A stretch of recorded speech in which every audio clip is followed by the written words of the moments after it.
Hello, land flippers. Hopefully I'm live this time. Apparently I did this whole Q&A to an audience of myself. I hope you can see me now. I'm Chris Thomas, and this is Land Flipping 101. Today I will be answering some questions posted in the group. There are a lot more questions than I can answer on this short broadcast, but I will plan to do this every Friday to try and help you move forward in your business. So keep dropping your questions into the group, and I'll answer them daily in the group, and then I'll pick questions to bring to next Friday's live. So thank you to everyone who submitted questions. Today, I will be covering three topics: how to send out your first mailer, why to file an affidavit of memorandum, and then I'll give you an overview of the closing process for land. But first, I'm going to talk about some real estate news from Realtor.com and also just a commentary here. I keep seeing in these Facebook groups that there are still people out there driving around looking for houses that look distressed. You know, they have long grass growing, or maybe there's a window boarded up, and then they're skip tracing them, and their whole plan is to have a conversation with those homeowners to help them solve their problem. And I mean, how many of these do you want to do a day? I personally don't want to do any of those. I just send out mail and it works great. And by the way, it works also for houses. Anyway, in real estate news, median sale prices are up 14% on average nationally year over year. So I know California and Arizona is way higher, and this statistic is probably being dragged down by cities like Trenton, New Jersey, or Detroit, or just places that don't have high growth like California and Arizona have right now. But new listings are down 23%. Total listings are down 51% over last year, and the days on the market is like 7 days faster than this time last year. I really believe the market would command 30 or 40 days faster days on market, but the title companies just can't keep up. So you probably are wondering, why am I talking about all this house stuff? And the reason is because whatever happens to houses happens to land. It's just usually about 6 months later. When I'm interested in a market, I go and look at what's for sale and how many has sold. I find a market where there are more selling than being sold, but there are half as many for sale as a year ago. So interesting to know. It's a good idea to keep up on your news. You can check out the news at realtor.com, which is realtors helping other realtors know kind of the state of the market. All right, so let's get into the question and answer. So I had to pick a few because there were so many, but let's see, Arturo Paterzo. I hope I said that right. Thank you for your question about sending mailers and how do I find a county and price them. Well, there are several steps that I use to identify a great market and also how to price it. So I would always encourage you to start with your end goal, like how much do you want to make on a deal, and then back into what you need to be looking for. So here's a little matrix that I use. If I use 100%, if 100% is the full retail price, then you want to buy somewhere around 25% and then sell it for something like 60 to 70%.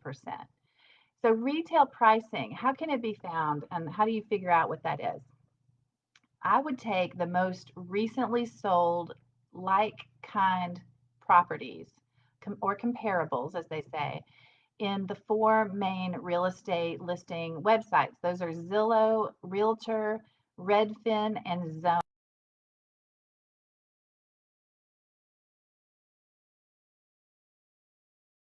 where people desire to buy inexpensive land. Usually, I like to look within a proximity to a larger city, and I look for those areas right outside the city that have low density population. So look for a fast growing city and look for counties that are in the path of growth in that city. So if the city is kind of growing to the north, look for the counties outside of the city on the north side and see if you can find counties where there are more sold than for sale. Usually I look about up to 100 miles, 150 miles outside of town because people want access to the amenities of a large city. They want to be able to get there, but they don't necessarily want to be right in the large city. And if there's a small town close by that can provide supplies, that's even better. But I look for population that has grown about 10% since the last census. And our last census was in 2010. I don't think the 2020 numbers are out yet. So I look for 10% growth in population since the last census and a minimum of 150,000 population because I want to make sure there is enough of a buyer pool for my property. And then I plan on sending about 2,000 mailers out. So you're looking for 2,000 records of property owners, and then I would divide those out among 6 to 8 counties so that you can sort of, it's kind of like throwing out a wide net to try to figure out where the hot areas are. If you're looking at, say, 5 to 10 acre parcels and you're looking for 2,000 property records across 6 to 8 counties, then when you find a county where you get good response, then you can go back and mail that county again the 10 to 20 acres or the 10 to 50 or whatever size you're looking for. But if you follow that rule, you should get between 1 and 3 deals out of that. And that's more than enough to make up for the cost of the mailing. Okay, now where do you find the information about population growth? So I would recommend you check a website called World Population Review. And on this website, if you select a state, first you'll select the country, the United States, then you select a state, and you look at the map and you'll see a red-pink indicator that you can look at on the different counties so you can see their growth rate and their population size. So pick a county with a growth rate of 10 plus and a population of 150,000 and up. So thank you, Arturo. I hope that answers your question. I hope that helps you, and let me know if you still need help with that. All right, moving on to the next question. It was presented by Candace Purcell. Candace, thank you for reaching out with that good question. I've enjoyed our conversations on private chat. You asked about the affidavit of memorandum and why you would use it.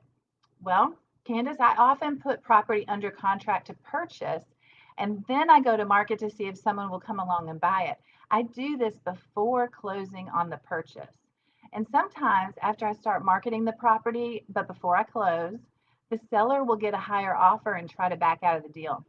So, or, a buyer will see that your name is not on the deed. And so they might contact the property owner directly and try to do a deal. So I use this memorandum and notice of agreement, which is just a one-page document that I sign and have notarized, and then I record at the county courthouse. And this document clouds the property title so that the seller cannot sell the property to anyone else as long as we have a contract. As long as the seller closes with me as agreed, he will never even know that I even filed it or that it's on record.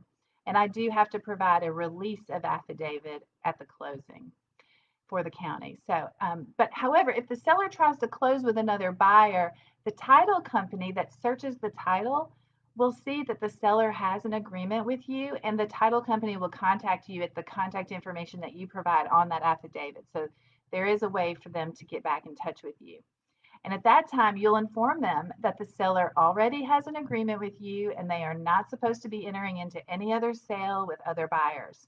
This will stop the seller's closing dead in its tracks because the title company will not issue a title policy and they will not insure the title, knowing that you have an interest in purchasing the property.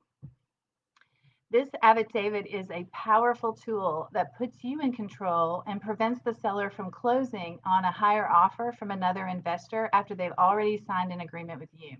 It just adds extra protection when entering into long-term lease options or subject to deals or agreements for deeds.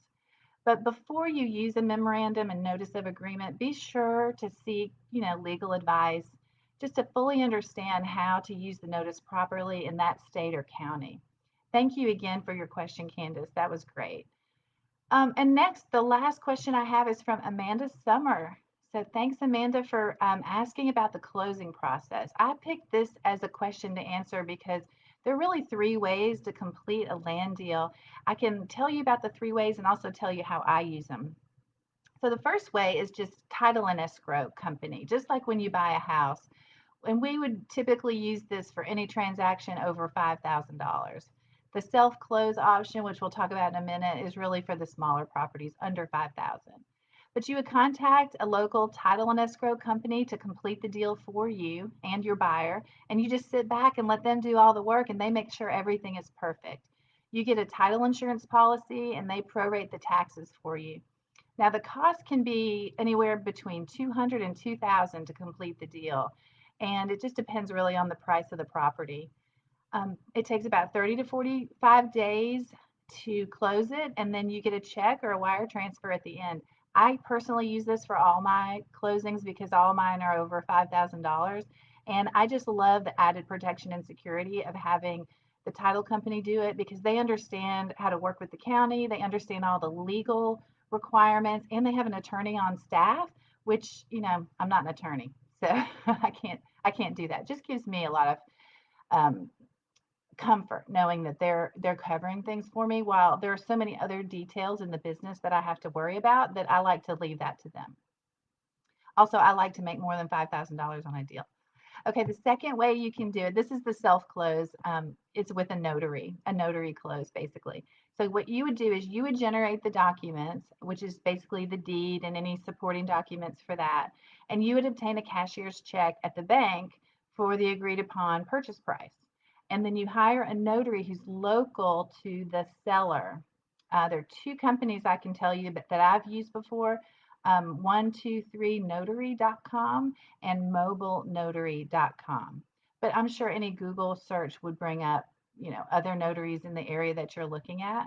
But then just call the notary, send them the document and the check, and then they arrange to meet the seller to get the documents signed and they deliver the check. And then they send all of it back to you once it's completed. And then all you have to do is send the documents to the county for official recording that the deed was transferred. All right, and then the third option, well, is the option of the property. This is one of my favorite transaction types. So you agree to buy the property for a set price contingent upon you finding a buyer within a set time frame. The seller completes the agreement, allowing you to market on your website or anywhere you advertise your properties.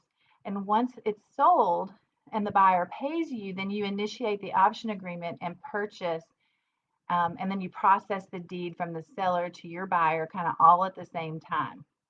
So this is what I do. This is really the no money down model of real estate investing. So I take a property, put it under contract to purchase. I cloud the title with the memorandum, and then I begin marketing the property. And I think most of you, if you're watching this, you've gotten a copy of my contract. So you see what I'm saying, that I am going to be marketing it, and I will start marketing it, find an end buyer. And when I find an end buyer, I will simultaneously close both the sell side and the buy side on the same day. And I personally have access to a line of credit. So that's what I use. I do a transactional funding, and I'll explain that in a second. But the reason I do that is because when you do a double close, which is no money down, and you use the end buyer's money to fund the purchase of the property, you do have to disclose that. And I don't like disclosing that. I'd rather them not know what I'm making. So I use my personal line of credit, which is a home equity line, and I fund the transaction, but I don't fund it until after I know for sure that the end buyer has funded it. So basically, I let them go to closing first. So we're going to close on one day. I let the seller go close first, and then I let the end buyer go close, and they fund the deal. And then my title company calls and says, okay, you can go ahead and fund your purchase, and I'll send the money over in a wire transfer. They'll pay the seller and simultaneously pay me, and I'll get my money back at the end of the day with the profit on top. So I just love doing it that way. But there are many ways to do it. I just wanted to explain the ways that I'm familiar with. So that's really all I have for today. Please keep posting your questions, and I'll personally be answering them. And I will look forward to seeing you again next week on Friday. Hopefully, right at noon, I'll be on time, and I'll see you then. Bye bye.